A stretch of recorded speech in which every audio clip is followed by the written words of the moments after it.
The people's potato for me was actually a salvation for many early years as a starving student. I went there, met a lot of friends, learned how to cook a lot of different things, and realized that they had this summer project where they had a garden space.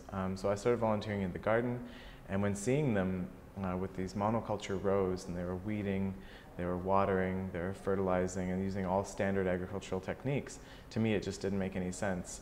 The people's potato, this alternative food system, using standard agricultural techniques as their educational model.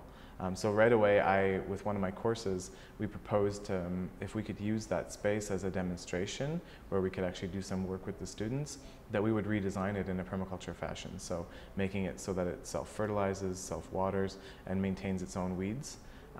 Then we would be able to do this exchange with them. So that's what we did. It was Dana, Arturo, and I, as well as Heather Nagy, who all worked together to really work and reshape this garden. We designed it again so the pathways would catch all the rainwater and flood irrigate. All the mulch kept the weeds away. The companion planting, it was harder to see in the garden what's going on, but it also meant that it was harder for the pests to find the foods that they were after. There weren't rows of their favorite food. So it was a really great success, and one day I remember getting an email from the coordinator, my friend Heather, and she said that the volunteers are complaining because there's a problem with the garden and they want me to come check it out.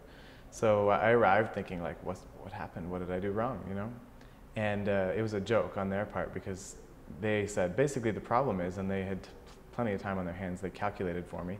They said, you've reduced our weeding by 80% and you've reduced our watering by 95%, and now we don't know what to do in the garden because that's all we ever learned. And so the joke was on me. It was that when you don't weed your garden and you don't water your garden, well, what do you do with it when you're not eating? So we brought in people and specialists and started showing them different techniques and talked more about companion planting and started educating people on the model we were using. And we even brought in some local community members to teach us how to make traditional foods. We had a woman, Mira, who taught us how to make Iranian dolmes with the wild grapevines that were growing around.